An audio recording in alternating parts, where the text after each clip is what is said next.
bienvenidos a este encuentro con el prolífico escritor y periodista Alfonso Armada.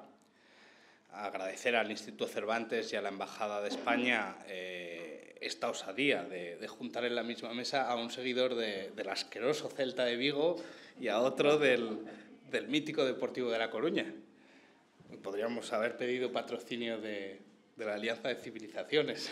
De la Xunta de Galicia. O de la Xunta de Galicia también. Bueno, bienvenido, Alfonso. Creo que antes de que empiece a repasar tu dilatada carrera, querías decir unas palabras. Sí. Hola, buenas tardes. Gracias por venir a este evento esta tarde en Estambul. Es la primera vez que estoy en Turquía. Bueno, hice una vez escala en el aeropuerto, pero primera vez en Estambul y confío en que no sea la última. Y gracias a la Embajada también por participar en este evento. Quería empezar como homenaje al país anfitrión, leyendo un poema de un grandísimo poeta turco que yo he conocido tarde, pero que me ha maravillado, y cuanto más lo leo, más me gusta. Si son lectores de poesía, me imagino que para ustedes será importante, que es Nazım Hikmet, ese gran poeta turco con una biografía apasionante. Y la verdad que hay muchos poemas.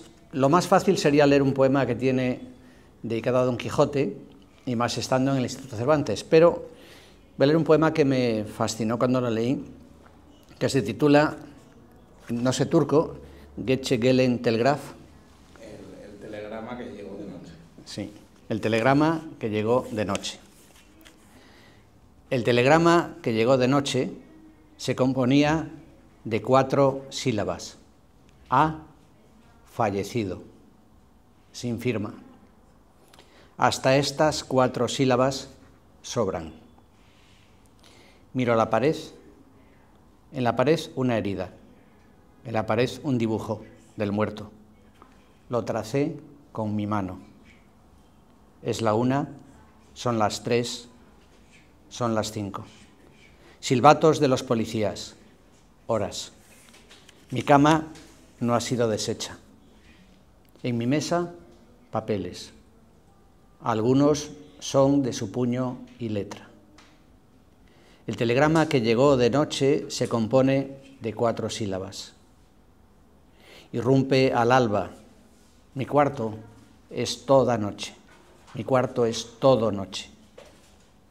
Este hombre, la sombra de cuyas manos yerra por la palma de las mías, vio a través de las rejas su último día. El médico de la cárcel, cubriendo con su abrigo el rostro del infinitamente tendido, dijo: ya está. Esto lo dijo probablemente anoche. Una noche antes, yo, vendedores ambulantes pasan por la calle. Contemplo el telegrama que llegó de noche. Él era una cabeza perfecta, un alma perfecta, hombre con sus puños, niño con sus ojos. Él era rostro sin fronteras y sin dioses.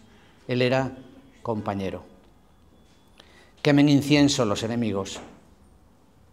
Alinéense los amigos. Has de llorar sin lágrimas por los telegramas que llegan de noche.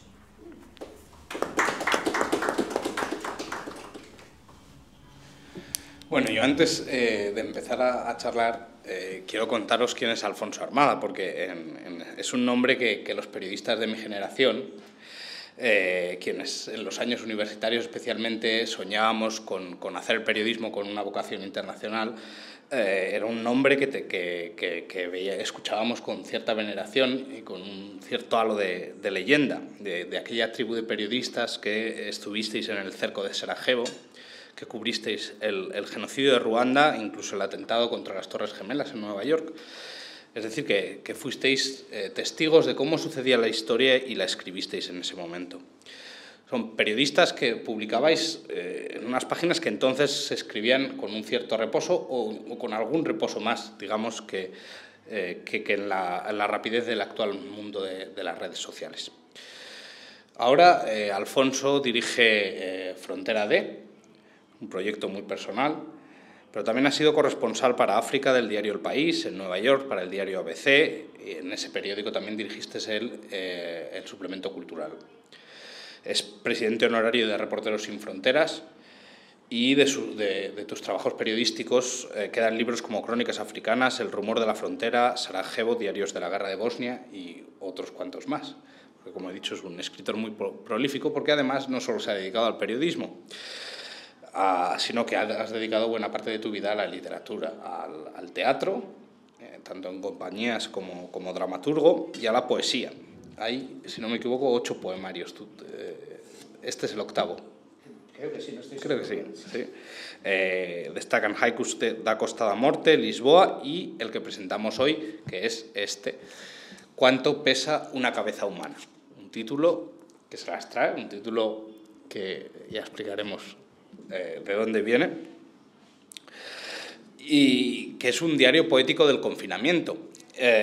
Y hay que recordar también que el confinamiento en España en el inicio de la pandemia por COVID fue muy duro, como en Italia, como en otros países. Aquí en Turquía no lo vivimos de una manera tan dura porque no hubo tantas restricciones, pero hay que imaginarse cómo fue ese confinamiento para entender, y creo que se entiende perfectamente leyendo el libro de Alfonso.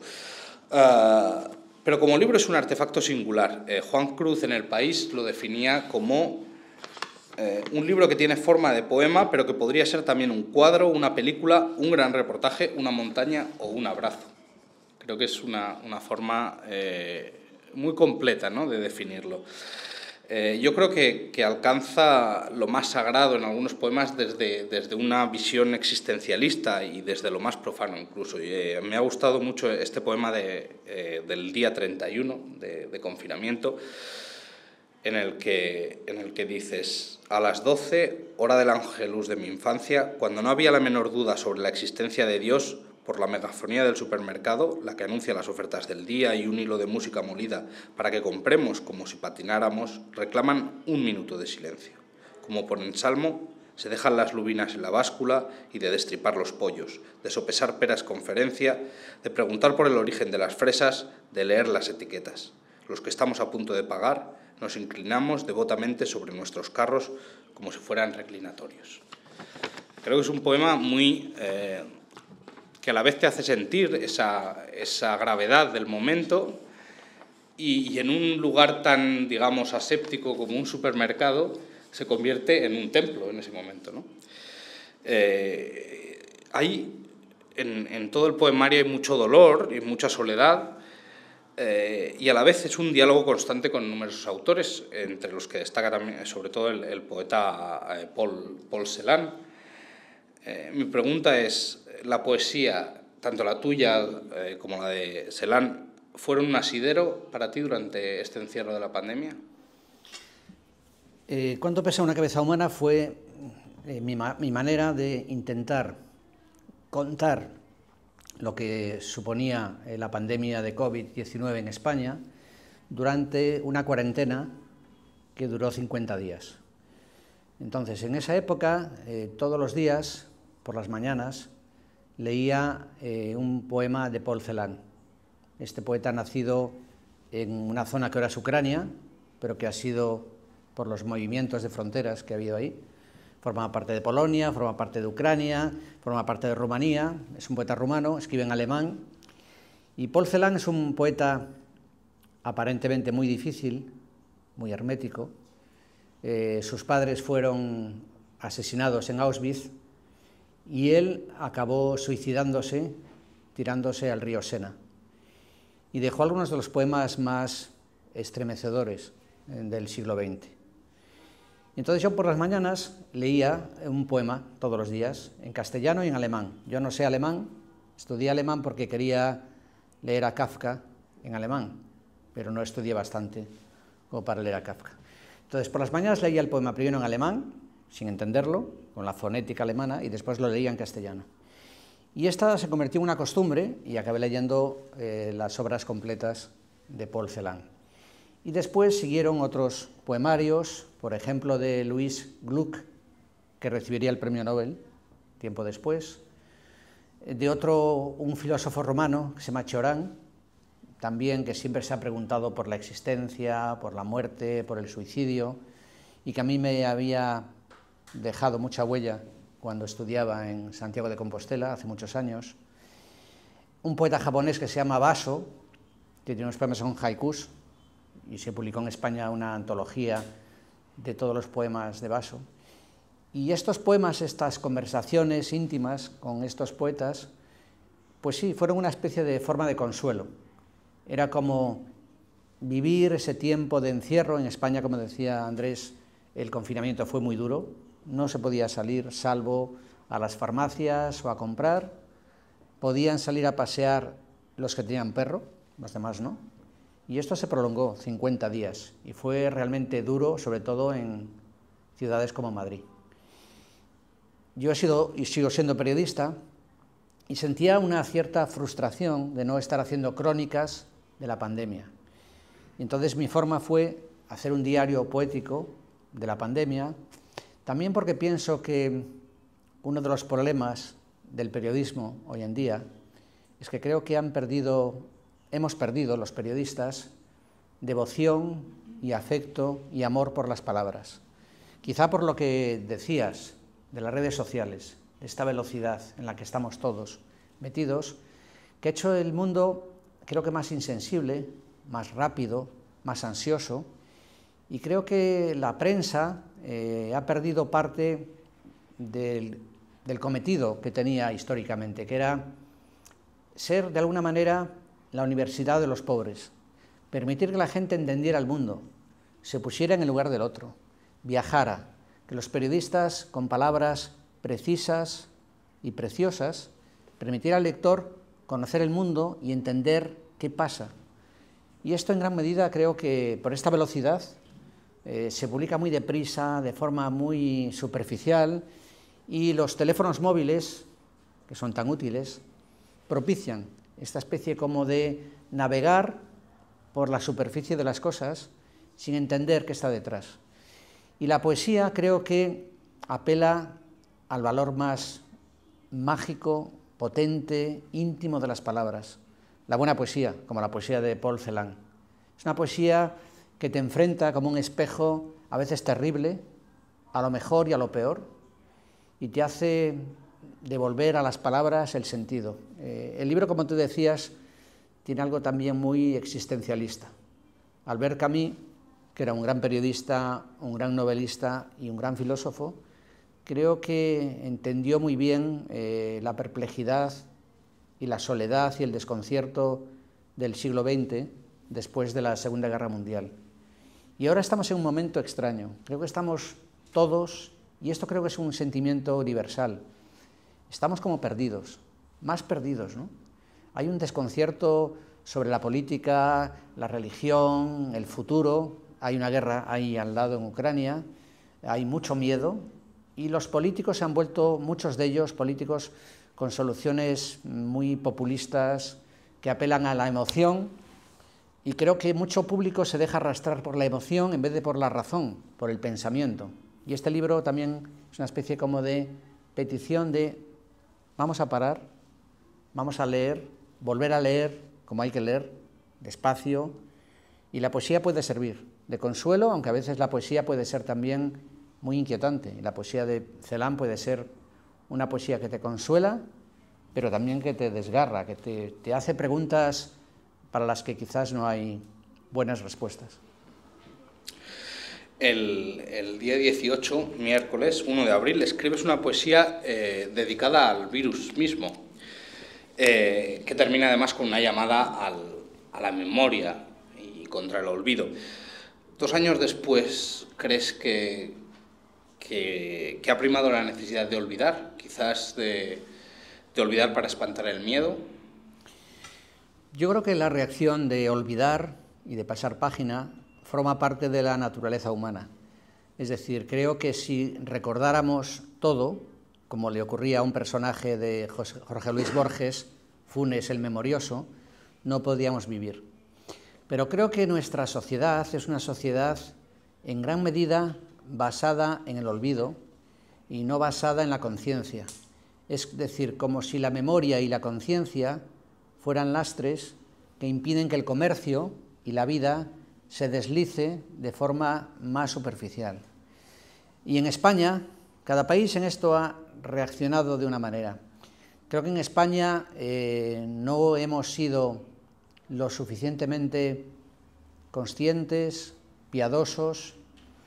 Se ha dejado morir a mucha gente en completa soledad, sobre todo a los ancianos.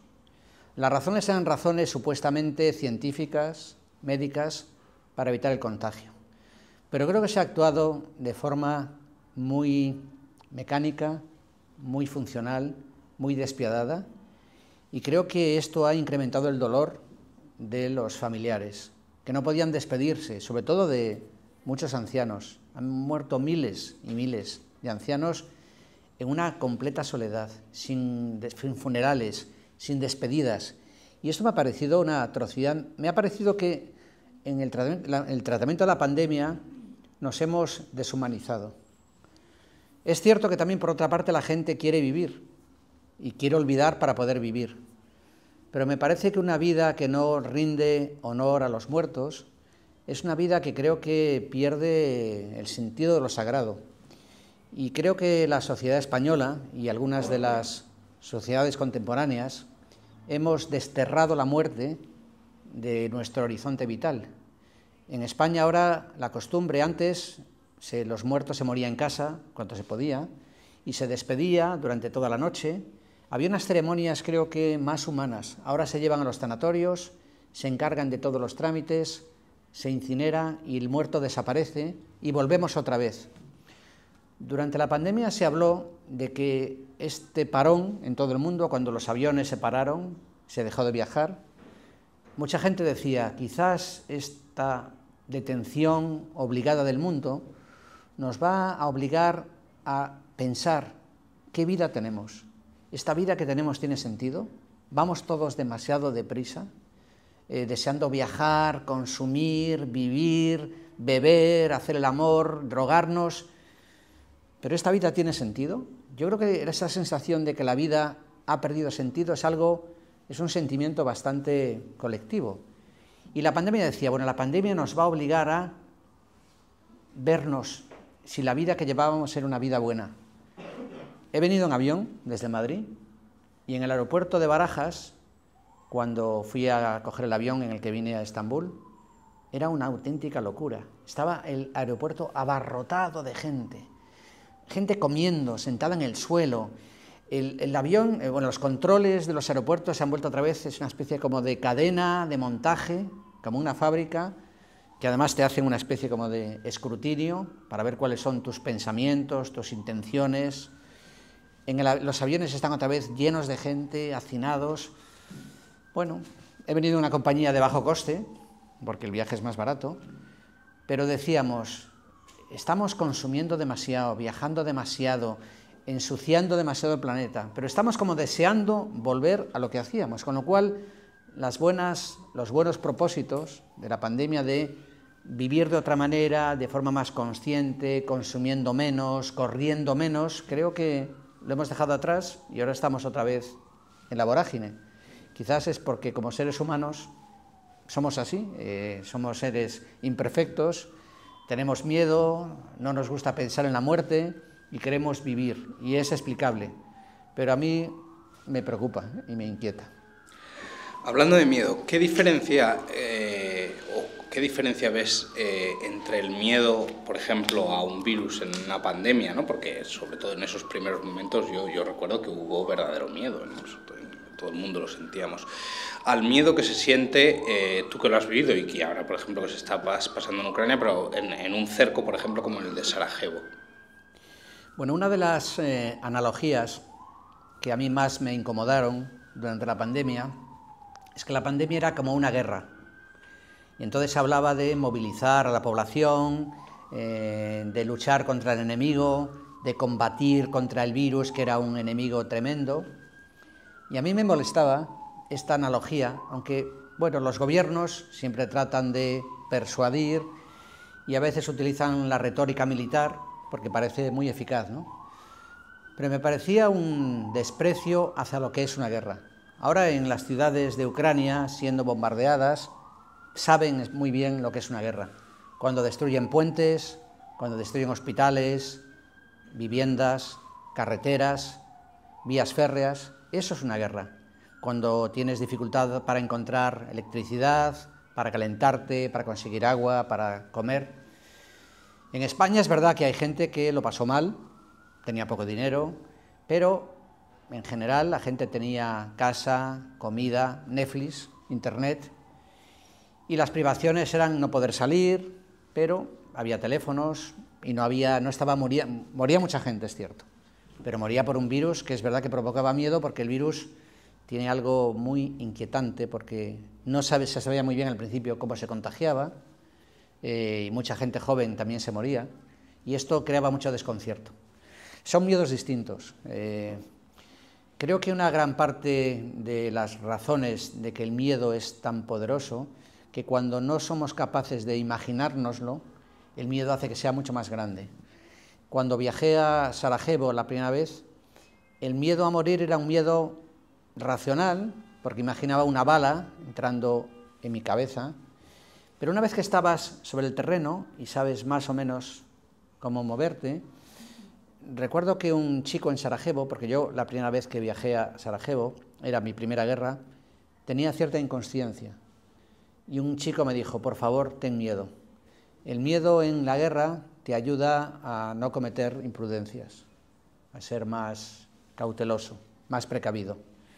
El miedo en una pandemia nos obliga a ser como más cuidadosos, más respetuosos, protegernos a nosotros y a la gente que nos rodea.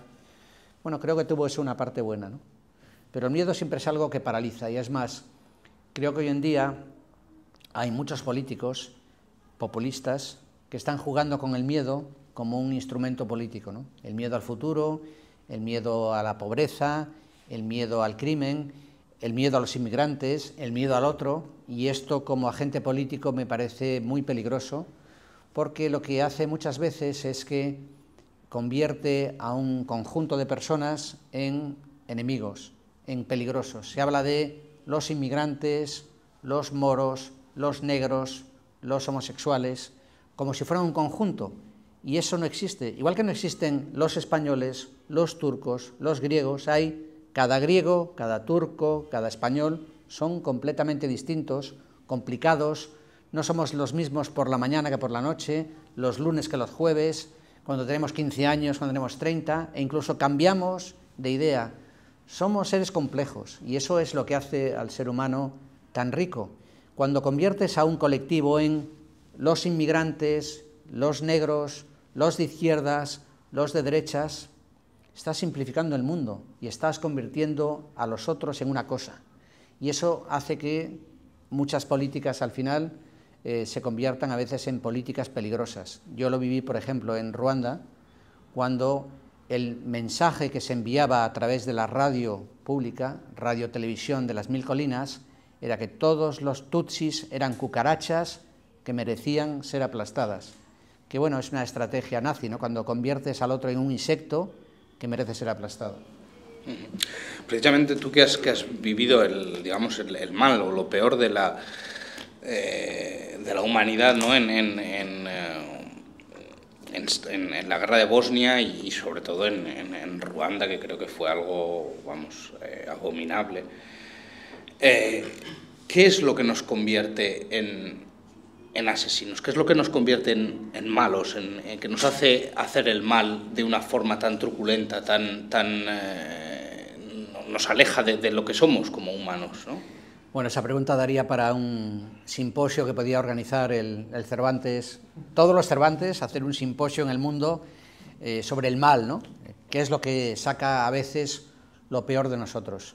Hay una filósofa francesa que está también presente en este libro, que es Simone Weil. Y Simone Weil se preguntó siempre precisamente por la fuerza, por el mal, por lo que nos lleva a veces a convertirnos en asesinos, en perder nuestra condición de seres humanos compasivos con el dolor de los demás. En España vivió en los años 30 del siglo pasado una guerra espantosa, una guerra civil, en la que los españoles sacamos lo peor de nosotros mismos. Y estoy generalizando, los españoles. Y creo que hubo crímenes atroces a izquierda y a derecha, unos defendiendo unas ideas, otros defendiendo otras. Pero había otros españoles que, sin embargo, se negaron a combatir, o se negaron a matar por matar. Si disparaban era para defenderse, o no disparaban al aire, ¿no? El problema de una guerra es que saca lo peor y lo mejor de cada uno. Primero cuando las leyes desaparecen, porque no hay justicia, no hay policía, y puedes hacer lo que quieras porque no hay autoridad, entonces uno descubre o puede descubrir realmente quién es, y si dentro tiene un alma compasiva o un nazi. Creo que casi todos nosotros, en circunstancias dramáticas, podemos descubrir que somos capaces de cometer lo inimaginable, de matar, pues por ejemplo, si van a matar a tu mujer o a tus hijos delante de ti, ¿no responderías con la violencia? Seguramente. Lo tremendo es cuando una guerra civil saca eso, lo peor, pero también saca lo mejor, porque lo que vi también en Sarajevo, que igual que salía de algunos corazones y mentes un asesino, también de algunos salía un hombre o una persona compasiva que ayudaba y que incluso se exponía a morir por no convertirse en un asesino, por prestar ayuda a los demás. Lo mejor es no tener que experimentar lo que uno es verdaderamente en una guerra civil, y lo que hay que es evitar que lleguemos a esa situación, ¿no? Llegar a la guerra, porque cuando ocurre de repente surge lo peor, ¿no? Pero creo que todos tenemos ese instinto y hay que domesticarlo, tenemos que domesticar nuestros peores lados, ¿no? Todos tenemos un ángel y un demonio dentro, y lo que hay que hacer es tratar de que el ángel tenga más presencia que el demonio. Pero todos tenemos esa lucha. Aunque nos gusta vernos como bajo una luz favorable, pero cada uno, cuando está a solas consigo mismo, sabe cuándo actúa bien, cuándo actúa mal, cuándo miente o cuándo no. Bueno, es necesario conocerse y al mismo tiempo es lo más difícil. Volviendo a cuánto pesa una cabeza humana. El diario poético, además de dialogar con otros poetas que intercalas en tus poemas, también dialoga con noticias, ¿no? Que las citas. O sea, a mí me pareció muy curioso porque en realidad no lo había visto nunca, ¿no? Una noticia, ¿no? Hecha poema, ¿no? En cierto modo. Tengo un amigo que creo que tú conoces también, periodista Agus Morales, director de 5W, que él también es un gran seguidor, por ejemplo, de la poesía india, y hablaba en alguna charla en que hemos coincidido en que al periodismo narrativo le falta entroncar con la poesía. ¿Tú crees que es posible este experimento? Yo creo que es posible y necesario.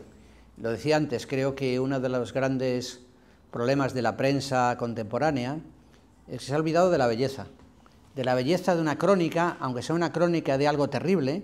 Creo que cuando haces una crónica bien escrita, con buenas palabras, que hace que el lector viaje contigo, vea contigo, sienta contigo, si las palabras son palabras bien elegidas, creo que es casi como un poema de alguna manera, ¿no? Es decir, y creo que se puede hacer, que una forma de dignificar el periodismo es tratando de escribir de forma como si fuera una novela, con la misma exigencia, el mismo rigor. Hay una gran periodista latinoamericana que se llama Leila Guerriero, que precisamente trabaja sus textos como si fueran poemas, como si fueran obra de teatro, pero son literatura periodística, basada en hechos reales, sin inventar nada. Y es una prosa precisa y riquísima que te hace sentir y entender mejor. Entonces yo creo que puede ser una vía interesante para el periodismo, y creo que la crónica latinoamericana, que tiene un ritmo distinto, más caudaloso, que permite recrear situaciones, conversaciones, hablar del pasado, hablar del contexto político e histórico, y dar pinceladas sobre el momento, la realidad, creo que lo hace mucho más rico. Con lo cual creo que se puede hacer periodismo muy rico y que sea además muy rico desde el punto de vista literario, poético, con esa salvedad de que el periodista no puede inventar nunca nada. teniendo una carrera tan dilatada como la tuya, ¿qué echas de menos del viejo periodismo, digamos, del periodismo de antes de Internet, y en qué crees que ha mejorado? Bueno, creo que en la conversación ha salido más o menos esta especie como de preocupación por la velocidad en la que ahora estamos y que ha afectado al periodismo y ha hecho que pierda mucha calidad. Creo además que los periodistas en gran medida hemos perdido prestigio, hablo sobre todo de España, porque primero nos hemos implicado demasiado en la lucha política y a muchos periodistas se les nota exactamente cómo piensan, en vez de limitarse a contar los hechos de la forma más rica y precisa, lo cual no quiere decir que los periodistas no tengan ideas políticas, pero a la hora de hacer crónica e información tienen que dejar a su lado sus prejuicios o sus inclinaciones políticas, ¿no? Esto creo que ha hecho que muchos lectores piensen que todos los periodistas mienten, que es una gran falacia, pero esto ha hecho mucho daño, ¿no? Creo que los periodistas hemos descuidado la distancia con el poder a la hora de hacer nuestro trabajo. Entonces, echo de menos precisamente esa especie como de verificación, edición, tiempo.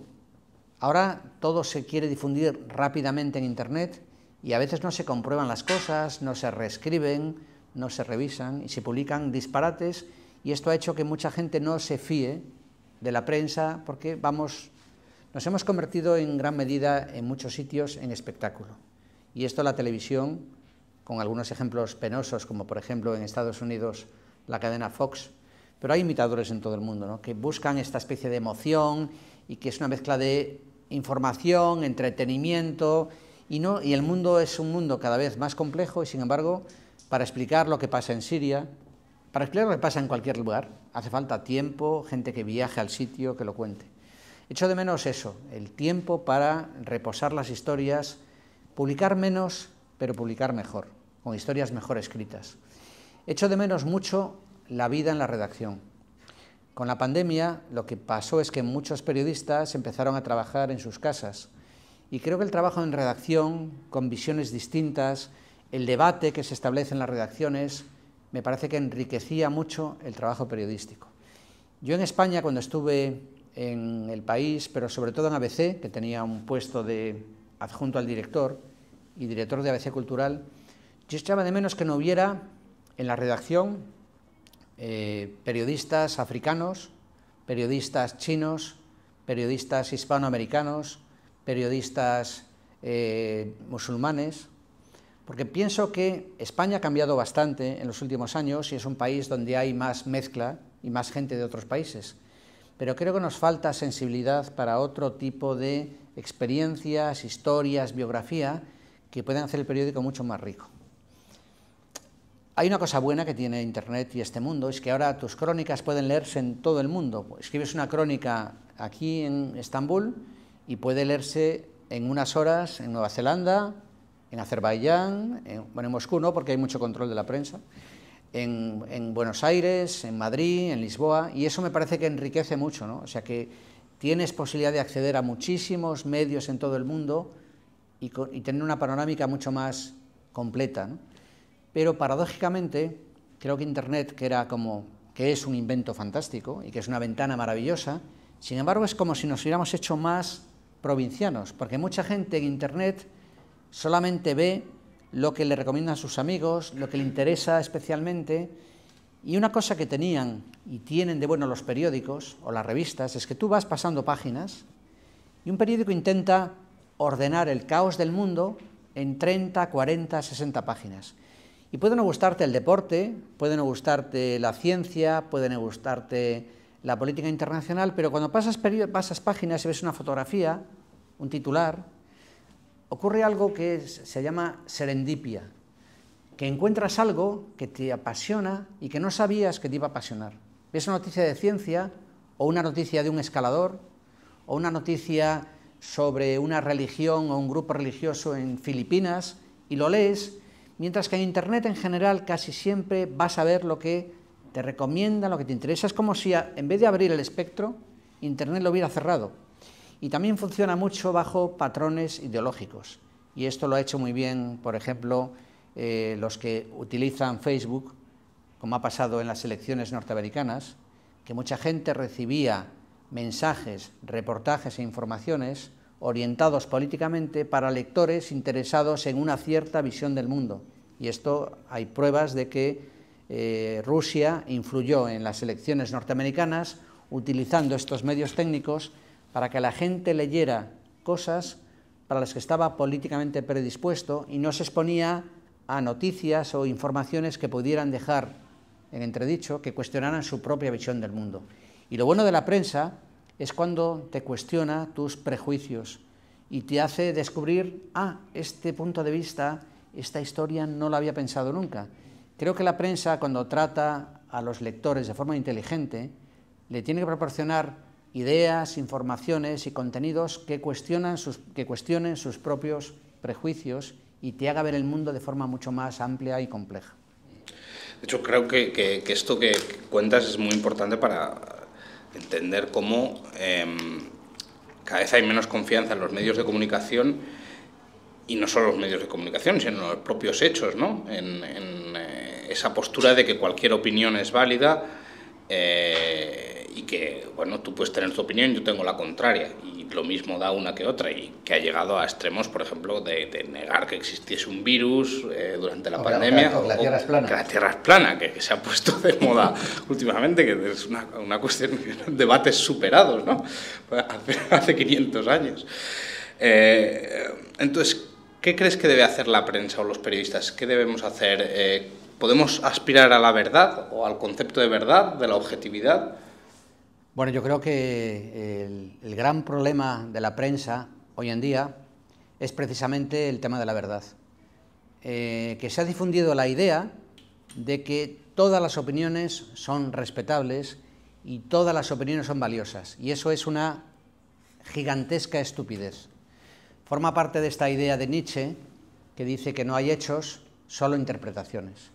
Y si partimos de esa idea, decimos, entonces, ¿el Holocausto es una opinión? No, el Holocausto es un hecho. O sea, hay hechos y hay opiniones. Y cuando decimos que todas las opiniones son valiosas, eso quiere decir que ninguna opinión es valiosa y que todo vale lo mismo. Yo no sé nada de física atómica y sé muy poco de la política exterior turca, aunque me interesa mucho, ¿no?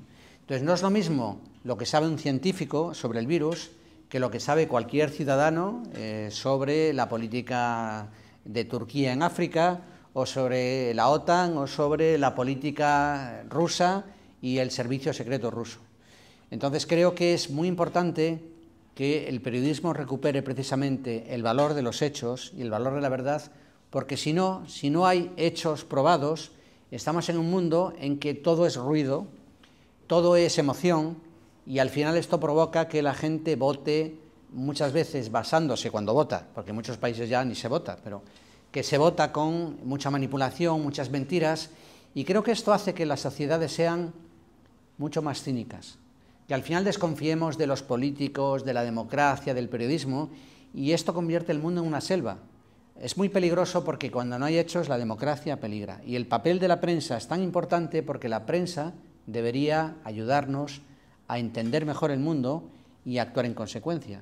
Si al final todos son opiniones y todos son emociones, creo que estamos perdidos, y al final quien saca partido es los políticos con menos escrúpulos, que abusan precisamente. Por eso es tan importante que haya prensa independiente, prensa libre, y no prensa al servicio de un gobierno, porque cuenta la realidad bajo su óptica, y si no tienes lectores conscientes que busquen el contraste, que busquen otros canales, que lean otros periódicos, al final son más fáciles de manipular.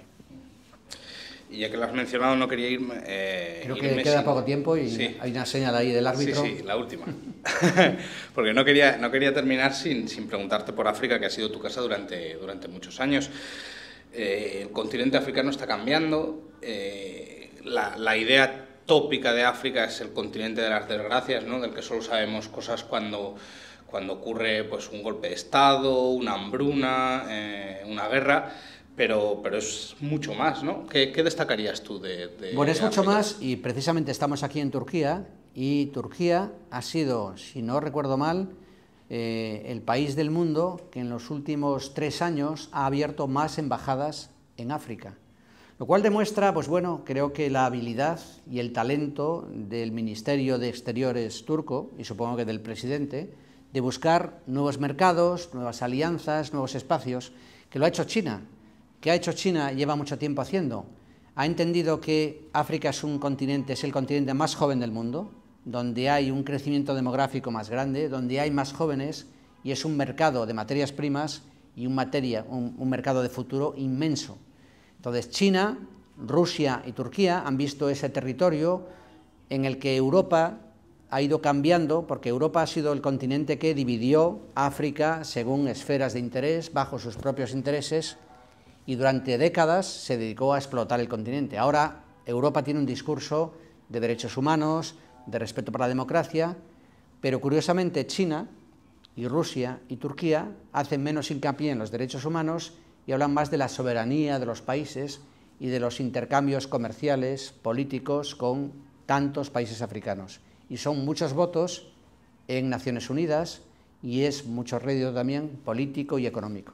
Entonces creo que, bueno, es muy interesante. El problema con África es que África no existe. África son 53 países, igual que no hay africanos, igual que no hay turcos, negros, inmigrantes, tampoco hay Áfricas. Hay muchas Áfricas y cada país merece tiempo, dedicación, pero claro, los medios en España dedican muy poco espacio, incluso España, que tenía 2 colonias en África, Guinea Ecuatorial y el Sáhara Occidental.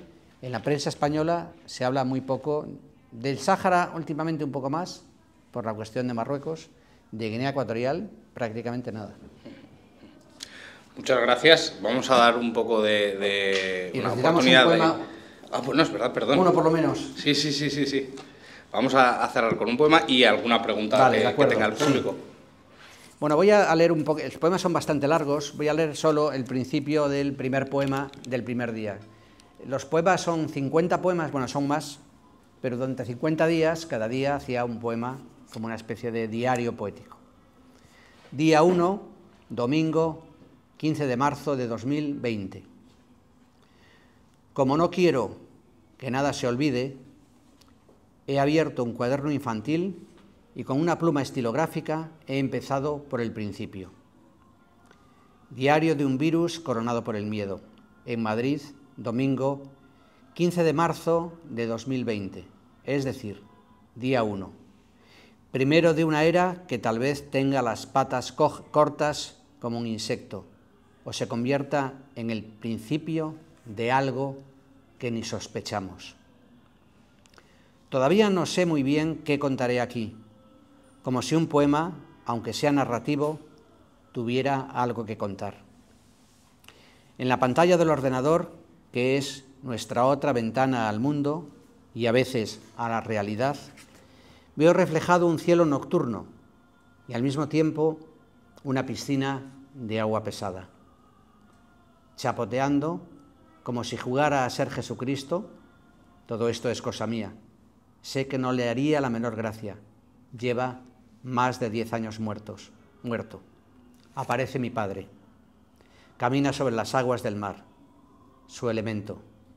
Su alma era un balandro. El fantasma se me parece tanto que debería darme miedo. Viene desde el lugar de la experiencia, donde los coleccionistas de coleópteros escriben con caligrafía gótica la gran palabra que nos hace humanos, memoria. Pero como ellos mismos saben, no en vano se enamoran, sufren, se emborrachan, viven su vida y desalojan. Cada vez que abre ese cajoncito, se altera su contenido y a veces para siempre. Por eso escribo este diario. Bueno, y lo voy a dejar aquí, voy a terminar con una referencia a Paul Celan. Solo más allá de los castaños está el mundo, dice Paul Celan. Ojalá cantara bajito, como los grillos, como él. Como él has de dragar cada palabra antes de pasar página, si no quieres que a medianoche nada tenga sentido.